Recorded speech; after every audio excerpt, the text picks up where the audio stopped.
Far-Flung Tin Can, we are bridging the gap between two diverse worlds, the Christian home and the mission field, through missions awareness, missions engagement, and worship in everything. We are traveling the world to the most remote places on the planet to find those who have laid down everything to say yes to God. And whoever said missions can't be fun, God is calling. Will you take the call?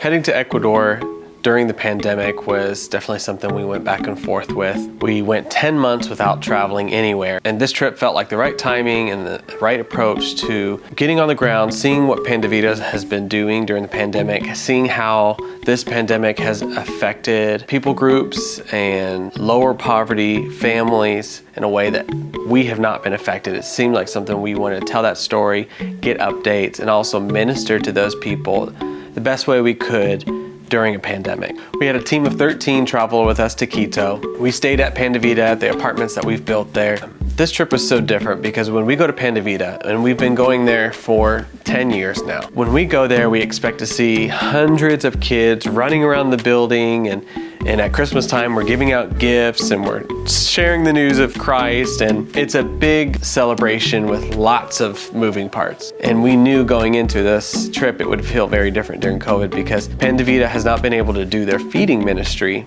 during the whole pandemic. The government's been careful to not allow large groups of people gathering, and so they haven't been able to do their feeding ministry for 350 kids in one place. Instead of that, we've partnered with them and we've been helping them hand out bags of food. So rice and oil and meats, sugar, lentils, popcorn. These gift baskets cost $20 and we hand them out, and it can feed a family for a month. So they've been doing this during the whole pandemic. We started helping them in May and just handing out meals to not just the kids that are at Pandavida, but their families. Some of these families have been sustained because their kids are part of the Pandavida project. So when we come to Pandavida this time, it's very different. It's an empty building.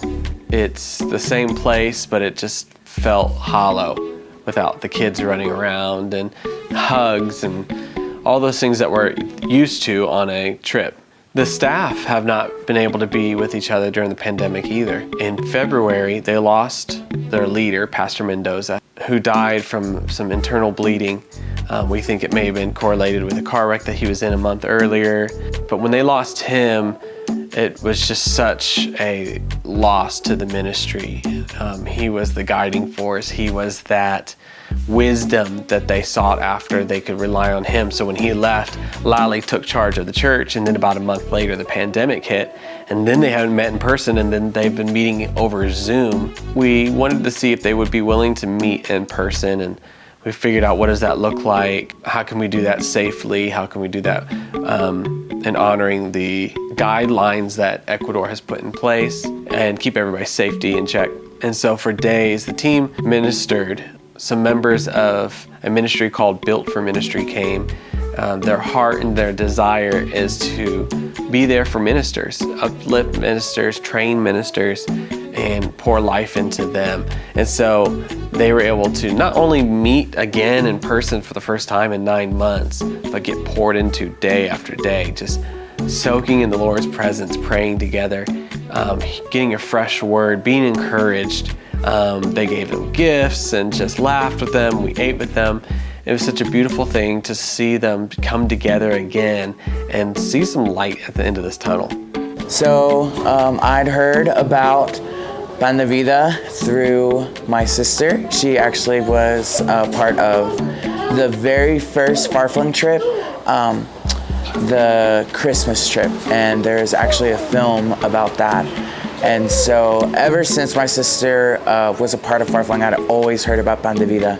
And so I was just super excited to be a part and to actually get to experience the people and the story and especially everything that Lali is doing here in Atacucho. Being in Ecuador in 2020 is definitely a lot different than what I saw in the film. There were so many masks, of course. It was in the peak of pandemic.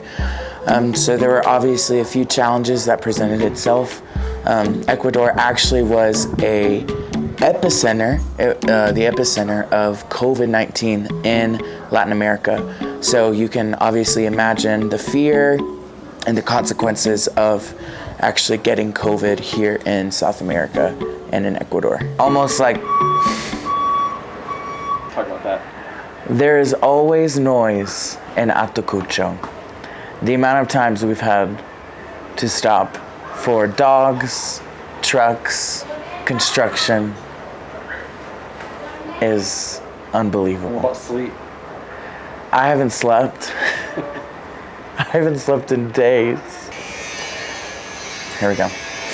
There's more. There's always more. So right now we have teams split up. We are working up here to pack backpacks with gifts for the kids that are here for today. We're going to be seeing different kids throughout the week.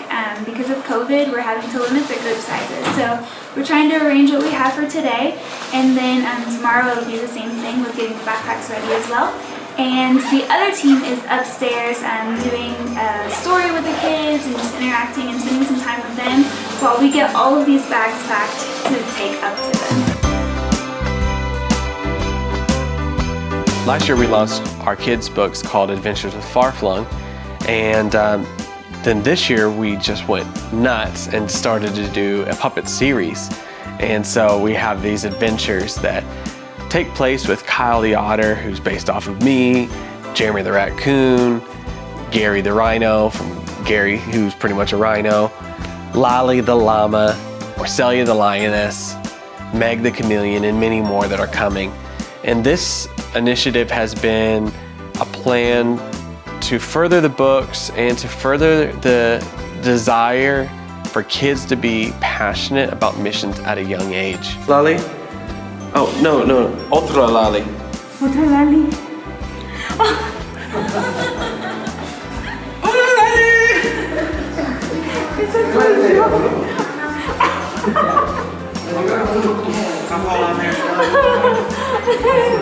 Te parece a mí.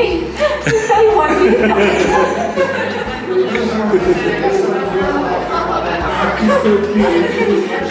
And so Kyle approached me about potentially doing a music video on their Christmas episode. And so I was able to get the script. We also did a couple footage with the puppets, but I was definitely not prepared for just filming the music video all together, and it was just a really funny experience. I had to do a lot of things. I had to climb on top of the roof, and I had to eat fake snow, anything for the footage. Also, I had to make the gingerbread house, and I also had to be mean to Lolly. Not actually Lolly, but her character, and that was really sad. I was a really cranky American, but it was fun. I love watching it. Our first thoughts are really to encourage American kids, right, to go out into the world and help others. But as we created these books and started doing some smaller books in other languages, we realized that there's just as an importance for this in the communities that we're going in. Last year we did a short story about Ayacucho, and we just printed it out on a piece of paper and showed the kids, and they just loved it. They got it with their gifts. They loved it just as much as the gifts. So we did it again this year, a new story. Put it in Spanish, and it's about the Far-Flung gang coming to spread the joy of Christmas and hand out gifts, but during COVID, and how do we hand out gifts from a distance, and how do we show God's love from afar? And then we added some coloring pages for them and handed out crayons. This is so special to them. This is just a small little investment that we're starting to do in all the places we go, but it has a huge impact. Why? Is because the kids in Ayacucho have never read source material from their neighborhood. Ayacucho means the wolf's den. The taxi drivers won't even drive us up there. They're so afraid of it. It has such a negative connotation. There's nothing to brag about in this neighborhood. And so when we show up with these stories of hope and highlighting the beautiful things that are in Atacucho, these kids are just beside themselves. Most of them don't have books themselves. They don't have their own books. And to think that they have books that talk about their friends and their neighborhood and things that happen there, they're just beside themselves and they just love it. And so we love to be able to do that. We want to be able to print some actual full-size 60-page books about Pan de Vida in Atacucho, and hopefully next year that's something that we can accomplish, put it all in Spanish and give them out for free, and be able to not just highlight their neighborhood, but highlight the love of Christ that's in their neighborhood. And we brought the puppets to do a full episode at Pan de Vida, but I didn't even think about bringing them out for the kids. Well, after they just were infatuated with this story, we thought, you know what, let's make some cameo appearances. So we brought out Kyle the otter and Lali the llama. So they saw this, and then we said, hey, do you guys want to meet them? They're actually here right now. And so we brought them out, and they were just so happy. And I was like, all right, let's get Gary the rhino. We bring out this big old rhino puppet. We bring Meg the chameleon. We talk to the kids. We comment on their coloring and all that. And then when it was time to hand out the gifts, we thought, you know what, let's let the puppets do it. So the story was actually very true that these characters were able to hand out the gifts during COVID to these kids. Like, they lived out the story. It was just really neat. You know, we want to continue to do more and more with these puppets, be able to do full-on shows for these kids. I mean, they just were hugging them. They couldn't believe like they were meeting these characters in person. And I was first just so surprised. I'm like, they see me standing there with the puppet. But I had to remember what it was like as a kid, seeing these characters come to life at Disney or in children's church, and it's exaggerated even more so for them because they don't get to see puppets. You know, they don't have puppets at school. They don't have puppets at church. And then they see puppets that just told about a story about their neighborhood. This felt very real to them. So it was just really cool. And this thing with kids and missions is evolving, and I believe it's going to be something really special as it develops. Handing out the toys was just so great. We met with Mishael, in our first film in 2011, he was 9 years old. He came hanging out with us, and from that very first time we met him, we had a special bond. Every time we come, we bring him a Christmas gift and check in on him. He's 18 now. And I was picking his brain and just kind of asking him what Christmas is like for most of the kids here in Atacucho when we don't come, because it's not every year that we've come to do gifts. It's been frequent the last few years, and he said a typical Christmas for the kids in this neighborhood is getting a bag of candy. And if somebody sponsors something, you might get a shirt or a pair of pants. That's Christmas. And so then I asked him, what's your favorite Christmas? And he pulled out a picture of a Scooby-Doo doll that Jonathan gave him and a race car, remote control car that he no longer had the remote for.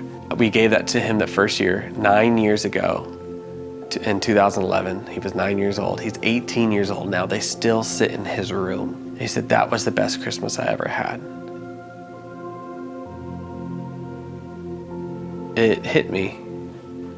You know you make a difference. You know that you leave an impact with these kids. But in the shuffle of everything, you just don't know in that moment, on that trip, in that 1 week, you just don't know what all happens. So to see these kind of things unravel like 9 years later, they're still holding on to these gifts or these words that you gave them or all these different things. It goes such a long way. Last Christmas, Lali told us that she wanted to start another ministry 2 hours away in a small town called Agualongo. And I said, yeah, we're there for it. And we launched this big Christmas celebration, and we're like, yes, we're gonna start feeding kids. And after that Christmas celebration, we started feeding 30 kids a month. Now it's raised up to 45 kids a month. And we're feeding them, and we are teaching them the word. And Pan de Vida is just going there, traveling 2 hours. And we're providing the resources and the food, but they are the hands and feet. They are delivering the word, they are delivering the food, and they're pouring into this community. Lali said that she wants to now plant a church in Agualongo and in Leticia up on the mountain. And so we are praying about strategy for that. but we had such a welcoming when we came there. We also had the opportunity to visit Agualango, which is a farming community near Atacucho, and so it was really cool just to be able to pray for the farmers and the families. There's a book. Oh my God. To pray for the farmers and their families.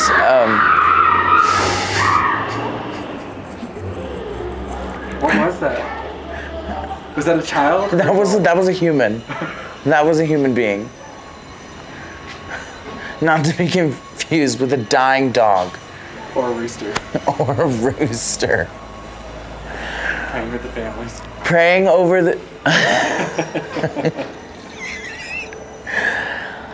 We had a really cool opportunity to pray for the farmers and their families, as well as being welcomed by them.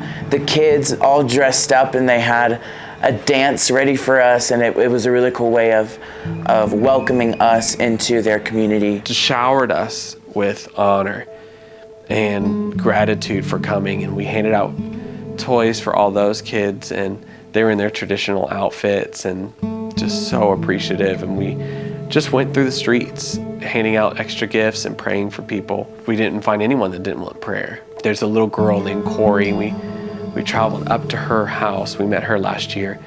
She has a deformity, and she only has a few fingers, and she has no feet. Her feet, essentially, it's just her heel, and she walks on her heels. And when she comes down to the feeding ministry once a month, they have to carry her 45 minutes. And during this pandemic, there's no school. It's all virtual. Well, this family can't afford a smartphone, so we were able to pay for their smartphone, and we were working with Pandavita, who is paying the monthly $20 a month data, and so that she can learn from home, which is just everything to her. And we prayed over her mother, who is just so overwhelmed, alone with taking care of this precious daughter, but now doing it during COVID.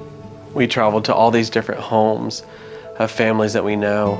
There's one family that have gone through unthinkable hardships, and even though we are storytellers and we are testifying of the great things that God does on these trips, there's some personal things that have happened to this family that I don't want to go into. But this mother and her daughters have gone through just unthinkable hardships. And we were there and were able to just bless her and pray over her and speak life into her and her precious daughters. I remember meeting them last year and seeing them this year. They were just even more excited. They kept calling me Cousin Kyle. These trips, that's the unique thing about these trips. It's beautiful when you see just the goodness of God work through the Holy Spirit, and the only way that He could do.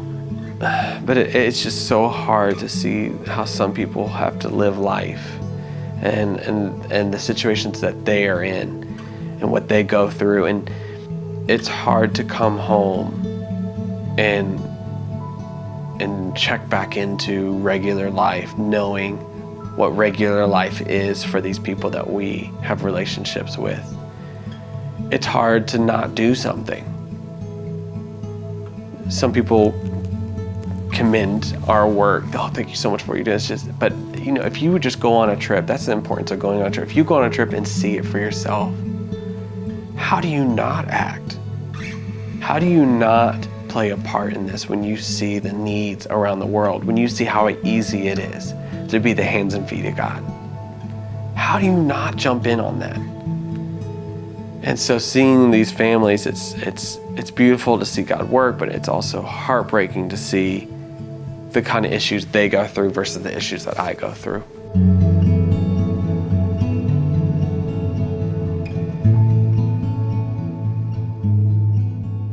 Okay, so we just got done with day 2, group 1, and we still have another group to do the program, hand out toys, all that. They are seeing Dr. Troy getting her eyes adjusted, getting their eyes examined. So, adjusted. So anyways, we have to leave in like 10 minutes, so we are going to do the Christmas program in the waiting room for those that are still getting their eyes checked, and then we are going to roll out and see some families in a community we've never been to. Did these fit my face shape? Those are perfect. They're a little too, I don't know, what would you say? Obnoxious? No, red, I think. Oh, really? Red's not your color. We traveled to this farm town on a mountain. A couple times we thought the bus was going to get stuck, and we traveled there because there was a few kids and their family that in May they were kicked out of their home because during the pandemic they couldn't work anymore. They couldn't afford rent, so they had to move out of Atacucho. Their grandmother had a piece of land up on this farm. They were staying there under a tarp, 13 of them were living under a tarp. And they had reached out to Lolly, said, is there anything they can do? Lolly reached out to us, said, can you provide a shipping container for these people to live in? And a shipping container just did not sound like a great idea, but we said, yeah, sure, we can do that. And they started to work on it. How can we get a shipping container up this building, this mountain? And it just was not going to work out. It just didn't seem safe, and it just was not a good idea. So then we partnered with Compassion International, half and half with them, and our two organizations came together and built a home for this family. And it wasn't an extraordinary home by any means, concrete floors and walls, but the kid was just smiling at all the pictures saying, I've got my dream house, because he had his own room. So we wanted to come see the home, meet the kids, and so we went all the way up the mountain, and they did everything they could to this home to make it unique. I've never seen so many uses for tires. The front steps were tires, the planters were tires, the swing set was tires. They were so creative and innovative in this home process to make it feel like home, not just a shelter, not just a place, a house, but a home. I knew we were providing the meals, but I didn't think that that they were going to deliver food outside of Atacucho, because it's a lot of traveling, and the volunteers don't have cars. They have to travel by taxi or bus. So I was asking the dad, I said, so what do you do for a living? He's like, well, we haven't worked since the pandemic. I haven't worked in 9 months. I just thought, how in the world, how in the world can you live that long with all their little kids? And I said, how do you eat? Not knowing the answer. And he looked at me and he pointed at me. He said, from the meals that you have provided. And I just kind of spiraled in my mind. I had no clue that this organization, we've been feeding a family for 9 months. It's literally the only thing that they can eat. The only way that they can eat was through this care package that we've been sending, and they've been surviving on that for 9 months. I had no clue that I was talking to one of those families, and it just hit me so hard. And we went to some other houses up there that Pandavita's been delivering food for, and we prayed for them and prayed blessings over them. We blessed them financially, which is not something that we always do. We don't feel like handing out cash is usually a great solution in these situations, and we don't want them to view us that way. But this was an odd moment during the pandemic and all that, and we were the hands and feet of Christ, and we were right then and there, and we had money to help them. We didn't know how they were going to eat, and so we did bless them financially. Seeing the struggles and seeing the gratitude and despair and just all these different emotions happening at the same time was really impactful. We've traveled a lot. We've seen a lot of things, and just seeing what this pandemic has done, the economic issues and the health issues and the fear issues and all these things, it's not anything that we've seen before. Far-Flung Tin Can is spreading the gospel and helping others in the most remote places on earth. Our work in Ecuador is ongoing, and you can be a part. Farflungtincan.com is a place to get plugged into missions. You can apply to join us on our monthly Far-Flung trips, or you can help send us to far-flung places by giving. On our site, you can find our magazine with personal stories from our trips and children's books to engage our children in missions.